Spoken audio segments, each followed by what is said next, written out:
Good evening, everybody. It is 5:01 p.m. Eastern Standard Time here in beautiful Brooklyn, New York. It is 2024. First time I've said those words on this podcast. My name is Max Cohen. I will be one of your hosts for this week's episode of the MOCA Live podcast, ringing in 2024 with a bang. And nobody I'd rather do it with than my co-host, as always, the founder of the Museum of Crypto Art, Mr. Colborne Bell. Colborne 2024. Welcome to the new year. Welcome to the show. Welcome everybody. Colborne, what's up? How you doing? I am wonderful. It is great to be here. Happy 2024 to everybody out there listening. We've been out of the loop with each other for like 2 weeks or so. It seemed like it's a pretty quiet, if not quiet in the news sense, and I don't know, manic in the everyone's daily activity sense for the last like 2 weeks or so. But now, as the holidays are kind of wrapped up and we're moving into this new year, and everyone's kind of looking forward to what this year is going to be like. Obviously, there was all this news today about, is the Bitcoin ETF going to be approved? It was, then it wasn't, and then maybe it was. Crypto, dipped massively this morning. So we are just setting off on 2024 and we are just going for it. But before we start a year that will include, I'm sure, a lot of,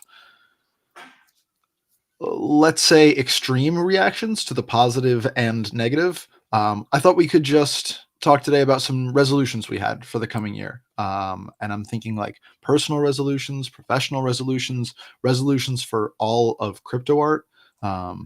So I think that's what we should do today. Coleman, what do you think? Oh, I'm game. Yeah, there's no, we already prepared a New Year's resolution episode. So that was all just a Some little of us might host have. magic. So I thought we would start.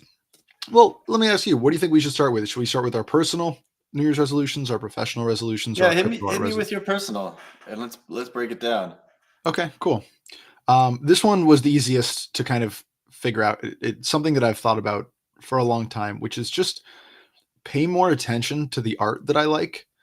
Um, I kind of came to this conclusion after we had a team call the other day, a MOCA team call, and I realized like I don't have a very good understanding of my own like tastes when it comes to the art I like.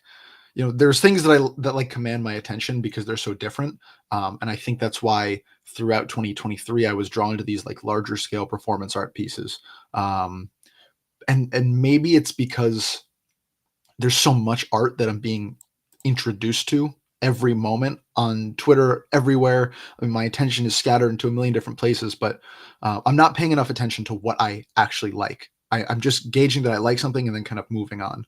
Um, so I did a little bit of thinking about this and tried to come up with, well, maybe I do have a sensibility because like I I know that I like art that involves architecture. I love Nacho Fradis, for example, and I've been unabashed in my love for Nacho Fradis. And I really liked, I don't know how to pronounce the name, but Dangius's work way back Mm. when I first started here. I was one of the first things that like really blew me away, and I really like bodies. And you kind of, I feel like you kind of get this if you listen to this podcast a lot. And I'm constantly talking about people like Violent Bond or Crypto Natrix or Emi Mm. Kusano, or Utrada, where like bodies are just shown to us in new ways and new lights. So, anyways, I'm still kind of coming together in this kind of cohesive framework of like, what do I like? And I want to kind of question my own tastes, and I think that this can be extended to everyone because I can't imagine I'm alone in this phenomenon where there's just so much stuff, and it's hard to stop after you realize you are affected by something and think, why am I affected by it? Um, Colburn, I've always admired you because you seem to have a really good hold on what your taste is, even if it's a little bit more conceptual. Um, was that easy for you to kind of invent for yourself or realize that you had? Or I think that was entirely defined and made. But the point that I was going to make, and definitely a resolution, is to get back outside of the algorithm. I go back to Mhm. thinking about how I fell into the space and what I really loved. And it was because I was doing self discovery on my own. And I was bidding Sure. on pieces that were overlooked and might have sat there for years and years. Um, so I think 2023 bear market, it made me lean, it made me mean, and it made me hungry. And I Well just like, said. yeah, and I miss this desire. It wasn't, I miss like the competition, I think, just with myself to uncover, discover, go in different places. And I realized how much Twitter X took over um, the broader conversation, and how many games were being played in online forums to like engage and enrage and just move opinion. And it's so small because we think we're important in this tiny box, right? But we Mhm. need the box to grow. um, so I think less online games, more independent work, get fiercer, and look for really what is next. Do you um, think that the avenues, because, and I'm just putting this together, so correct me if I'm wrong, from our conversations in the past, you used to, plumb super rare, and like what was not being bid on, things like that back in, the 2018, 2019 days. If you were looking for new, interesting, unheralded art, how do we do that today? Because a lot of these platforms seem to be pushing the same naturally. And this is not a slight against anyone. You got to keep the lights on. The lights get kept on by big sales from big name artists. But how do you go about doing that? Is it looking through exchange.art on Solana, or object on Tezos, or your app of choice, marketplace of choice on Ethereum, and just like putting in 15, 20, 30 minutes a day to see if you can find some new things, make some new connections, follow some new people? Yeah, I mean, places I've never been, what you mentioned, right? So I'm in the process of building for myself the best that I can, right? Like the best ecosystem, taking all the lessons from everywhere and trying to put that forward. We have a discovery problem, hands down. We also have just a general people buying the things they like. We also have a problem of, does this degenerate culture really fit into arts and culture, or is everybody kind of just gaming everybody? Um, so I think in that we have a trust problem as well. This is why Um, I so enjoyed what Making It 24/7 was doing last year, because by dropping all these pieces all at once together, the people who are going to be reeled in by a Terrell Dom or an Omente Hovem, because they have larger names, larger footprints, they're going to end up finding a Teji, a Bruno Vistas, a Claire Salvo. And like, I thought that it's perhaps too egalitarian for everyone in the space to be able to pull off. And it requires, I think, a bit more lengthy, like, networking. It's mhm. difficult, but I thought that was a really interesting paradigm that might help with the discovery problem. And we've talked a lot about like responsibility on the show, but um, I mean, that is anytime you can get that leverage social lift, especially from other artists who have, built the inroads with an audience, and you say, I fuck with this person fucks with me in this collective, it reputationally, it's gonna definitely help and bring you places. Nobody ever in the past seemingly did it on their own. mhm. Yeah, interesting. Oh, let me ask you a question I don't know the answer to. When First Supper, that piece on async Async. came out, were those artists, because you look at the artists who were involved in that, and it's like Connie Digital was involved with that, and so is Xcopy. And obviously now someone like Xcopy has a much larger footprint than Connie Digital, despite them doing these things at the same time. Even like someone like Josie Bellini is kind of like, people die hard for Josie in some circles, but not nearly the cultural footprint of a Hackatow or an Xcopy today, based on like, post 2021 attention spans. Like, at the time that that came out, were those all like the leading crypto artists, or was it kind of like big and small? And That was right as I was getting into what was really happening here. That was almost a question before me, Mhm. although those were, prominent names big enough to be invited. It was certainly who was on Conlin's radar at the time, Yeah. having spent, the amount of time in crypto voxels and in the metaverse there, that he asked them to participate. Mhm. Josie was at Bitcoin conferences forever. That's where her legacy comes from. Mhm. I remember seeing her at Satoshi's Roundtable showing off, AR before anybody else. Um, Mhm.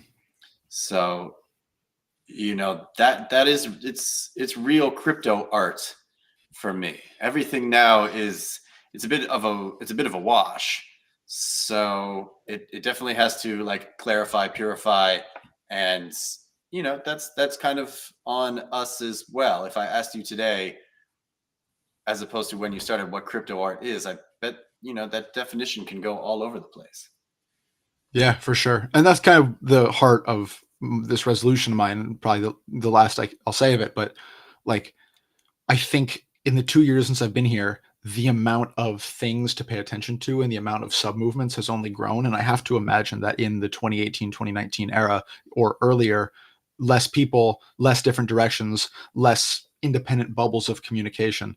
Now it's so hard to know what crypto art is because it is at the same time verifiably and legitimately so many different things. Yeah. And I think that that's why I want to just pay more attention to like what's getting my goat, what's the through line here for me on an individual aesthetic level. Whereas I think my brain has just been trained because of the allness of everything to be looking at like larger scale things. And I want to get more into the nitty gritty because I don't do an awesome job of it. So Look, imagine it anyways, was like, yeah. in 2020, everybody was being invited into the town square, and now it feels like Mhm. everybody has been cast out and kind of sits in their own pods. Everybody looking inwards to figure out what is the thing. Yeah. Like lines have been drawn, battle lines have been drawn, factions have been made, and it's a lot of people looking at each other, and like kind of like not wanting to support, like maybe knowing too much or yeah, anyway, I think there's a lot of is it distrust, mistrust, This yes. certainly Yeah. not Naturally. trust. Whatever everything that the opposite of trust is. Colborne, And what's that's your and and person? and Yeah, and sorry. I'm that's just something we've always dealt with in the museum. Is like I think the artists always love us, but I don't. I never figured out why people weren't building bridges, why we never like worked to build bridges with one another. Everybody just kind of ran forward with their project, and now everybody is left kind of out on the ice all alone, and Mm, there's not so much commonality. yeah, the wrong way towards victory, I think you could probably say. But Yeah, also natural in a space that's like loves to talk about how competitive it is and loves to talk about I think it's almost a self-fulfilling prophecy at times. We talk about how competitive everything is and it makes it more competitive and because then we start to buy into how quote unquote competitive it is. But it's um really individualistic. It wasn't that way. That was the golden era, is when people were there was some commonality and there was some like common stewardship of the idea.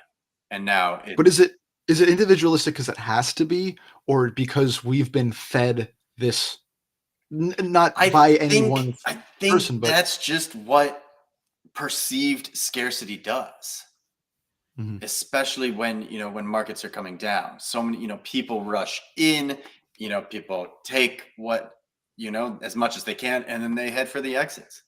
It would almost be like loot, like somebody goes and builds a store and then people just come in and loot it. Sure. And now Philly we're Obi here said like same in looking, hip hop and now there's like empty shelves and everybody's looking at each other like, what just happened? our friend Philly Obi said same in hip hop, and I find that very interesting. Yeah, it's true. I'm not sure I can make a cogent or educated opinion on that. Well, maybe that's for another show. Colborne, what's your personal resolution? We spent way too much time No, on mine. that was it. It's just like get leaner, get meaner, get off the algorithm. Oh, that was your resolution: get lean, get mean, Well, get that's what I angry. was. Yeah, and now I have to, that's what I was feeling. I took some time to like sit down and like what was I actually feeling? And it's like shed the excess, get lean, find direction, and move forward. So again, just build the products, build the tech stack for what I think is the long term. We did the first blip. What is going to be the next blip? It's probably Mhm. not going to be, PFP, JPEG animal pictures. So I don't know, man. we're I back in meme coin season again. We're like, now it's like meme coins, but different chains. It's crazy. It's like, how much does history repeat itself in this? Like, and how quickly does history repeat itself? Like, are we just going to do this again and again and again on different chains with slightly different teams? And it's just going to be the same promises, the same art styles? Like, I don't have an answer to that question, but I think it's more possible today than I did. If you asked me this question 2 months ago, I'd say there's no way PFP meme coin bullshit all comes back and like dominates everyone's thoughts. And that has just been It's good. totally upended Yeah, immediately. yeah. It's gonna have to. This is how it is, I guess. Hmm. I hope not. It's just Um, it's just total degeneracy. yeah. Well, there's always going to be a place for degeneracy within this whole sphere. I wonder what it looks like. And that's why I'm so interested about the Bitcoin ETF, right? Getting people who are not interested in degeneracy, who are interested in 1 to 2% of their money managed portfolios having access or, exposure to crypto. What happens when, I hate using this analogy, but like what happens when mom and dad come home? You know, like what does that do to the degeneracy and the debauchery that we see around us? Um, I have no answer for that. It might do nothing. There just might always be this like subculture within larger crypto art, within larger cryptocurrency of like gambling degeneracy, lunacy, Yeah. just like a Tijuana within the larger sphere. I mean, what about TKZS here? We need to think about what it's going to look like in 100 years. And they're right. It's just like these waves of degeneracy. Again, you just kind of capture more people. This is neither here nor there, but I'm writing the fake history for a large like fantastical world for just my own project, and I'm thinking a lot about like what we remember.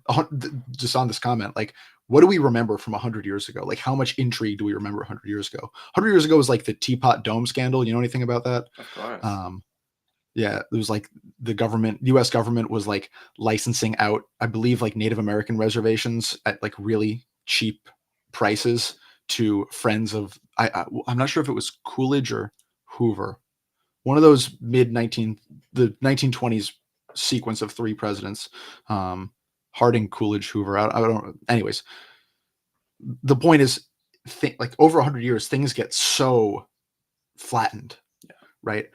I'm more interested in what's it going to look like 5 years from now when it's fresh but not too fresh. Like, what are the narratives we're going to remember 5 years from now? It's 10 years from it's now. just like the content landscape, the marketing landscape with AI, everything will change. Just the visual aesthetic landscape. And if there is no provenance, if it is not authenticated, if there is no history, reputation, and pedigree around creators, then what is the value of that imagery? We are Hmm. inundated, right? It takes pretty much nothing to make a hyper compelling image. And that's part of my resolution too, is to continue to like play around in Photoshop, play around in some programs, maybe learn some 3D, so I know what it actually takes to make and create, and kind of what is real and what is bullshit. Because frankly, from a collector side, you don't know. And a lot of the times, especially on social media, it might just be like, ooh, look, pretty picture. Well, what does it take? Let's go beneath the surface. Let's dig a little bit deeper. What makes this art? And what is the intention behind it? And Yeah, look, and interesting. at the same time, I love everything that is like fast and immediate and just responds and captures. So The futurist in you comes back out. yeah, exactly. It's life is about dualities and extremes. So just stay out of the middle, people. Was that your professional resolution too, to like learn more about these technologies? Do you have another one for us? Oh, that one's pretty good. I mean, my professional resolution is distribution. Is like abundance and distribution. Ooh. That's it. I want it to like print, stamp, and ship, and put all this work in the hands of as many people as possible. Because again, what I think we have is a broad trust problem. Um, and beyond that, I'm going to challenge myself, and I'm going to think about what are the benefits of centralized systems. What does it mean to have a creator forward ecosystem? where we can protect the rights of the creators in that ecosystem, because we see in open ecosystems, it's just carnivorous. So, Mm. you know, it uh, there needs to be some rule setting, and royalties was a social contract, but it can actually be a smart contract that is ingrained in a closed ecosystem. Mhm. And I think that's really, really important. I think that's important for legacy. I think that's important for rights. I think that's an important reason that people want to create, is to kind of preserve and cement that. So I have a couple of things I want to say. First of all, shout out Andres Siegelboim for hanging out with us in the chat, I was thinking making me about Andres. I was laugh with. thinking about you, Andres.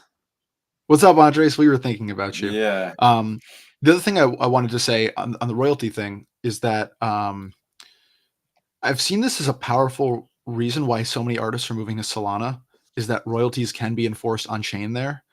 At least with Metaplex is the name of the program that is used to host or mint a lot of these pieces, and it seems like royalties can be enforced on chain. I'm not sure if that's true or not, but I've at least seen that discourse. Maybe it's just on exchange.art, which is like the dominant art platform on Solana, but worth looking into.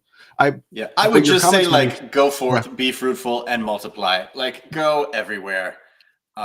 Because, sow those wild oats, young man. yeah, as much as I love it, I know I can't be everywhere. And as much as some people love it, there are maxis on certain chains, and there's people building on certain chains, and ubiquity is there's no room for scarcity anymore. It's ubiquity. I think this is another good Mm. point from TKZ. Yes, like, in the future, everything is going to be a screen. Everybody's going to be jacked in. We will continue. Everything is already a screen. I mean, you've seen that meme where it's like I can't wait to be done with work looking at bad screens so I can go sit on the couch and look at good screen. Right. Like it's for me. I wake up, I look at my phone, and then maybe read a book for an hour, but then it's back to the computer all day. And once I'm done with the computer, I'm sitting in front of the TV. It is screen to screen to screen. That's pretty Yeah, well. interesting. We want to be transported and taken away from what we don't really know. But So hold on, I want to say one more thing, and this yeah. responds to what Niels Brosat, I'm sorry if I mispronounced your name, just said in the chat about royalties. They can be part of crypto culture as well, like norms of the space. And I think about probably too much the dichotomy between Confucianism and legalism. Um, as in, and I'm probably going to get this wrong. So if we have any ancient Chinese historians out there, please correct me. But my understanding of these two dueling political philosophies was legalists inherently believe people are bad and that people need to be regulated by hard and fast laws. Otherwise, they're not going to keep in line. The Confucianist line of thinking was that people are inherently good. And if social pressures exist towards this or that um, kind of action, people will fall in line because it's so culturally unacceptable and people want to be accepted culturally, socially. And I think about that a lot with royalties and how if there's an abdication by entities like Blur and OpenSea, who we all kind of uniformly hate, of their responsibility to safeguard things like royalties, which individually I think we are all super in favor of. Like, how do we collectively exert enough pressure or cultural, with the pressure of a cultural norm to preserve something like that? No answer. Just I think about that a lot. And thanks to Niels for making me think about that. Should I go on to my professional Yes, resolution? please. Okay. MaxCon's professional resolution for the new year 2024. I want to have more artists on the podcast than we have in the past because, and I mentioned this a little bit, this goes in my personal one, but like we do a really good job, and I'm not ashamed to say that, and maybe like the best job in the space of like discussing context, larger culture. But I think we do a really bad job of taking the artist perspective and digging into like the aesthetic aspects of how things are evolving. So, I mean, I was writing this and I was on Twitter, and two people who um, shot out to me as like people I'd love to have on to hear their opinions on like the art itself are Diane Lindo and Panther Gita, because they're like so many of these artists uniquely positioned with thematics and aesthetics to talk about like the way aesthetics are changing from a boots on the ground viewpoint, which me not being an artist and you not being an artist, it's really hard to, I mean, you're an artist more than I am, but like, I don't think we're, I don't think our first identifier would be capital A artists in the way that like real artists, not real artists. Anyways, you get my meaning.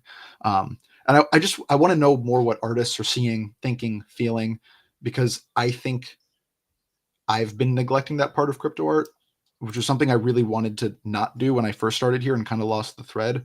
Um, I don't want this ever to become like a traditional interview show where it's like, hey, tell me about your process, your influences, your story, because that stuff bores me. Um, for the most part, no offense to anyone doing it or any artists with incredible processes, influences, and stories, but like there is underneath this undercurrent of culture is broadly changing aesthetics. And I'd love to know from people who talk, who like know aesthetics and live aesthetics, what they see happening. So that is my very specific New Year's resolution. I mean, shout out Diane Lindo. I haven't seen Yeah, anything. I haven't seen really anything like their work.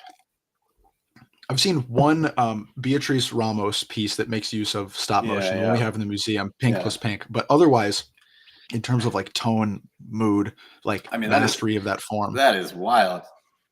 Her stop yeah, motion, wild work. Diane, we want you on the show. Let's talk. yeah, Diane, come on the show. If anybody knows Diane, please I know Diane. connect us. Oh, Colborne, will you please connect us? I got you. I got you. I'm happy to But ask. yeah, I mean, you know what I mean? Like, I think that we talk all the time about the importance of curation and criticism of the space, but I think we collectively, those of us that do this kind of work, perhaps because as you said, like I don't have a technical backing in, what's good 3D blender art versus what's subpar 3D blender art. It's hard for Yeah. me to talk with any kind of authority or interest about the art itself and like how the art changes and how individual careers are changing and how that's changing other careers. You know what I mean? I mean, look, that was a large part of the reason, again, why I'm building what I'm building. And what I learned from the artists is that when prices were not so expensive, the artists could collect from other artists. And then you really begin to see, what people are excited about, who is pushing who, what is pushing the envelope. And if we don't have that, if we don't have the artists vouching for the other artists, if they're not like creating and sharing work and putting it into each other's hands, then that I think is the greatest missed opportunity of all of this. Is, I would love to see people doing more art swaps or figuring out ways to just trade with other artists, build your own collection.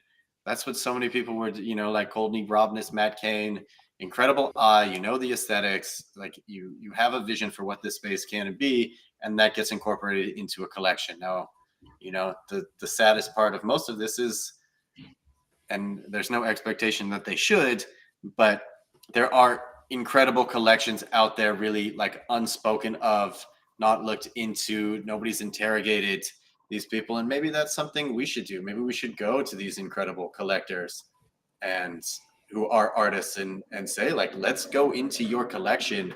Why did you collect these things? What were you seeing at this time? Because there is a lot of like latent history there, Yeah, for unexplored. sure. And we're connected in this way. I mean, I wrote about this when I was talking about like the traditional art dealers versus people in the space, but like collectors in the space have so much. Not, I mean, everything they do is open, which is one like bizarre and totally new facet to art collection, which is never around before. Information is public, but like just your ability to like connect with individuals. Yeah, it is really interesting. I wanted to have more. We briefly kicked this around thanks to Shivani for this idea, but having more like marketplace founders on as well. So I think some combination of that, where it's like talking to people who run these platforms, talking to artists who are minting on these platforms, and dealing with aesthetics and influence in the space, dealing with collectors. This is a little bit of a digression, but nobody, I made the graphic for this week's podcast and said bonus points to anyone who could source it, and nobody got it, which was disappointing. But it was from Jujutsu Kaisen, an anime that I just ate up and absolutely loved. And it's interesting, like it's hard to describe the feeling of like getting influenced in real time by new art that you're intaking. But like as I work on my own, weird fiction projects on the side, like you do find yourself like, oh, that's a good idea. I should steal that or adapt that. Oh, that's a good idea. Like that'll Mm, slot into this thing that I couldn't figure out before. I do think we underestimate the power of that in the space, that like simply by showing people your art, you are going to affect their art. mm. Maybe because all the nodes of this network are way too vast and many in order to like really quantify like who's being influenced by what. But I really like that point about like more artists collecting more art, but and using it as a way to understand one's own like aesthetic evolution. Yeah, I mean these things are important, incredibly important time capsules. You know, everybody who has Spotify is stuck there, right? Because you build this long thing of just songs you love over your life, and that is incredibly sticky because it reminds you of who you are currently, who you were, and where you want to be. Like these emergent sound, these emergent themes. You know, I go back and I look at the work that I've been creating, and I start to see like influences of video games and like emergent AI things, and so it helps me begin to again get more intentional about what I want to explore. Um, you know, I see early internet and who I was, and it's so compelling as just an internal psychological washing machine. Yeah, and people like Searlight does this a lot. Um, People like God, I can't think of the names, so excuse me. I've got to But you're all go to out there Twitter and you for one do sec. it. Yeah. Oh, like DK, TK motion. DK Motion, like the effect of their like nostalgia is so strong on their works, and they regularly like make incredible and like vast impressions on so many people, and just like that kind of referential to shared youth pop art aesthetic is so profound in the space. And it's probably for reasons like that that like, Yeah. anyways, let's move on to the last part of our resolution show today, which is resolutions for crypto art itself. You want me to go first? Or would you like to go Yeah, first? yeah. Go first. No Okay, riff. that was actually a trick question. I have two. Um, Nice. so Maybe I I'll can have go one. and then you can go. I'll give you one. All right, no, go Do you ahead. want one of mine? Yeah, it's good. So, Just so something I want to see crypto art do more is like, it's funny, I didn't realize that we were going to end up just retracing old ground on each of these, but the conversations, it always circles back to itself, because the thing I wrote down was I want to see crypto art fight for its own values more, which I think requires us to redefine what our collective values are. Because, of course, they've changed since the early days. I do not necessarily think that just because something was integral to crypto art, like a value set integral to crypto art in 2018 or 2019, means that it should be or needs to be today. And I think that when we individually define our own values, right? Like what makes us tick, what pisses us off, what are the fights worth fighting over, what aesthetics are we interested in? Like the royalty thing is a perfect example. Like what do we collectively believe in right now? We're only going to find that out if we all individually interrogate ourselves as to what we believe in. But again, like the Bitcoin ETF thing, like that's coming. A lot more people who do not share crypto arts values are going to at least have eyes on what we're doing here. So you have this whole new wave of different minds, corporate interests, perspectives. I think that crypto art just needs to do a better job of understanding right now what it's about. Um, I'm not sure how we get there other than continuing to have conversations like these, engaging with each other. But I think it's just more about like paying more attention to what we're seeing, what we're feeling, what we're thinking, what things are making us think, feel, see, etc. And asking ourselves why. Um, like passive active work. yeah. I resonate with a lot of that. I think I wrote at some point that, you know, crypto artists become the evangelists for the way, you know, almost like the new economic system and order, right? So you are pulling out you know, the symbols, the ideologies. What does it mean to redefine the currency? What is the legacy of the United States on the world? What does it mean that the global reserve currency is US dollar? What does it mean to, these are deeply economic questions. A lot of the time, they might not necessarily have to do with art, but of course it was during the Cold War where the US, the CIA, took the artists and made it like the definitive art style to export the culture that was happening in America at the time, say that this is superior. Well, it's almost like taking that back and saying, no, the world is for the world, and we exist in this like digital noosphere in which we all come together, we blend these ideas, and we put forth like the new art, which we can call it crypto art, we can call it digital art, it doesn't really matter. It's the fact that there is now an overriding global collective conscious that sits atop a new monetary and value system, and all of these need to look and identify the values, go into that dark place in the future, and communicate it backwards to people of the present so we can get there faster. And I was going to make this on your nostalgia point. There is something incredible about like going back and saying these are the memories we had, but I am going to be really resolved and affirmed about where we are going. I think it's pretty interesting that like Steamboat Willie was made public domain, and so many people took that. And I think it's that's where we were like going then. But what is the new boat of the future? What is the new iconography that is going to speak to the next 100 years? And we really got I think we got to tap into that energy. That's a good point. Like 2019 to 2021 was all about digital scarcity, and now we gotta it was about kind of defining IP, laying the groundwork, and now some people are really going to blow it out of the water. Mm-hmm. Say the thing. Is it say rabbit abundance? What is radical abundance? Radical abundance. Radical abundance. I guess rabid abundance. Say it. Create and distribute rapidly before the if anyone can make that meme AI for does us, it for you.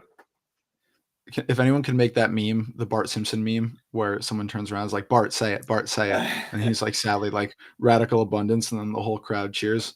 I could do that while we're on this, but maybe someday. Yeah, but let's let someone else have some fun for once. This is a you already put out your 0-1 artwork of the day. I know, I'm so bummed. Culver, what is your crypto art resolution for this year? Mike, I just said it, did I not? I don't know. I mean, you never like announce it. It's just always like that the crypto artists rise up, and they identify and invoke, overthrow the wild spirits of a futuristic time. I think we are in a period of great transition. I look to myself in the middle of kind of my life, and here we are kind of on the fence post of what the world was like before the internet and what it's going to be like afterwards, approaching the singularity, approaching all these crazy medical advances. And the world seems to be sitting and splitting in two, and I just want to shed so much of what came before and begin to write new rules, more fair rules, a more egalitarian structure which the world can participate in. So where's the limit between like forgetting where we came from and like moving past it? It's already there. It's in the system. We have to like move through it. It just still exists, whether energetically, institutionally, but all of that is a bad legacy, in my opinion. It was only meant to hold people back. There was a wonderful, wonderful new Vitalik article that I recommend people go read. Basically You know on who it's he's by or yeah, where it it's was from? Vitalik. It's in his blog. Oh, Vitalik wrote it. Gotcha. Yeah. Um, Shout out Vitalik. Come on the podcast. That invitation style hasn't worked yet, but maybe this will be the first. we know you're Yeah. listening. Do you think the legacy of crypto art today, if we were to like put crypto art as a whole from beginning to now in a box and say like, what is the legacy of this thing?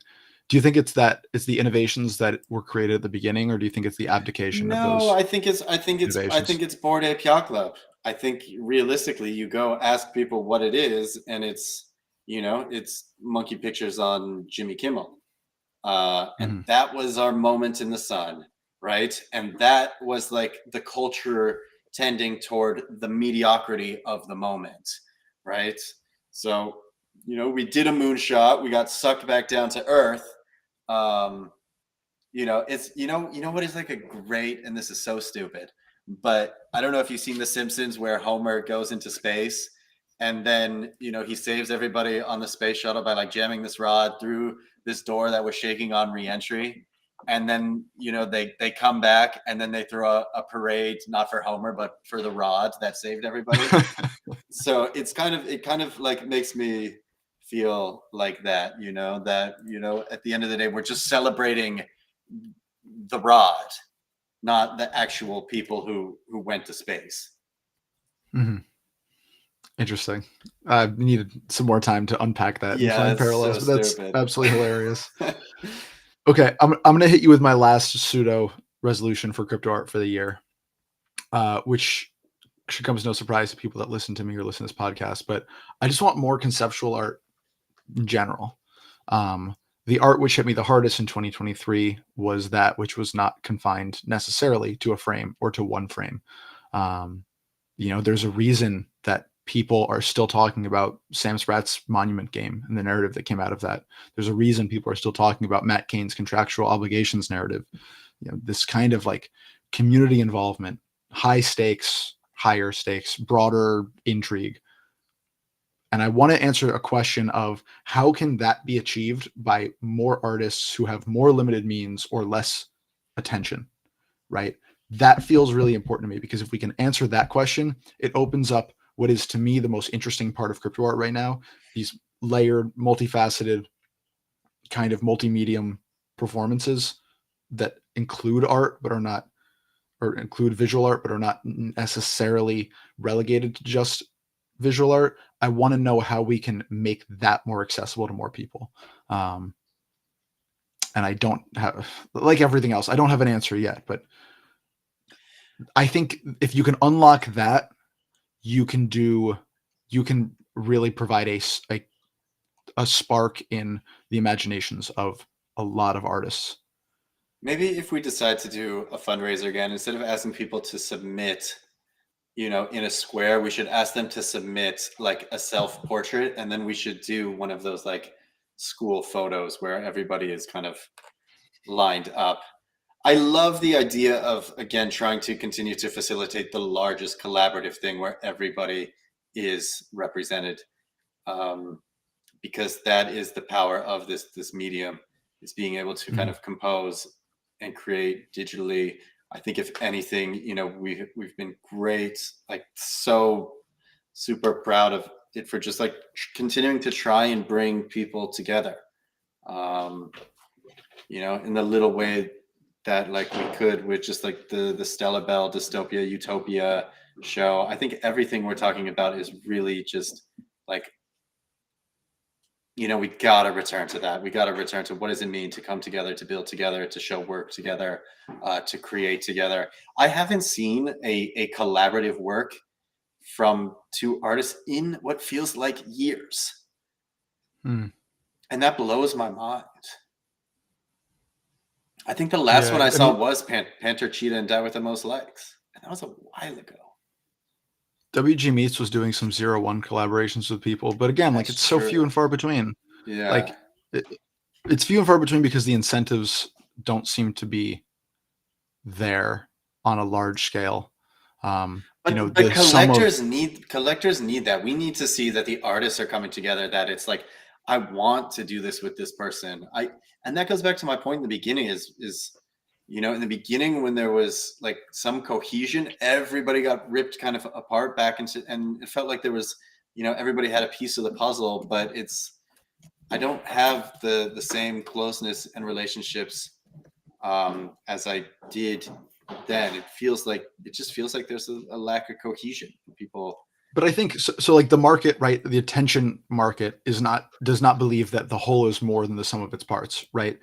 Because our individual reaches overlap so much in terms of who's paying attention to us. So if that's not there for artists, then the best reason for artists to collaborate, I would have to imagine, I don't want to speak for anyone, is for some aesthetic or thematic reason.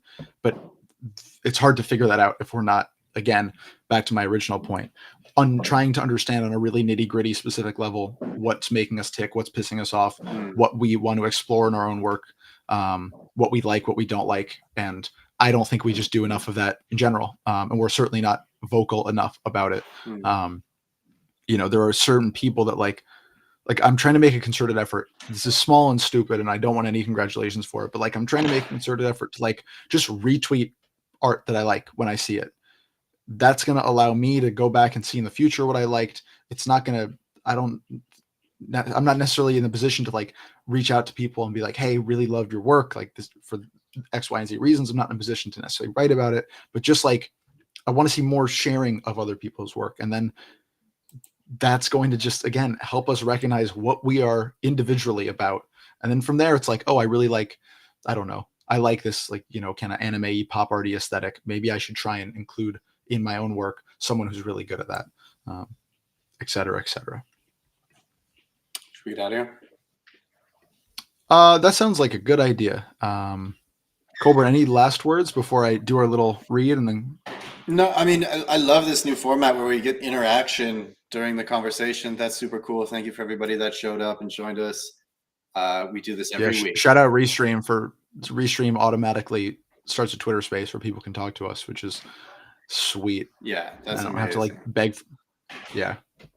Thank you, Restream, and thank you everyone for being here with us. This has been another episode, the first 2024 episode of the MOCA Live podcast. If you like what you heard or want to support us, please give us a 5-star rating, a review, a like, a favorite, whatever it's called on your preferred podcast listening app of choice. You can also collect this episode and all other episodes of this podcast on Zora. Just go and you'll find us somehow. Let's see what else. We have a newsletter that is just starting to ramp up back again for 2024. You can find that on our Substack at museumofcrypto.substack.com. My name is Max Cohen. His name's Colborne Bell. And this has been the MOCA Live podcast. Thank you once again, everyone, for being here with us. And we look forward to having you with us for the rest of 2024. See ya. So long, all.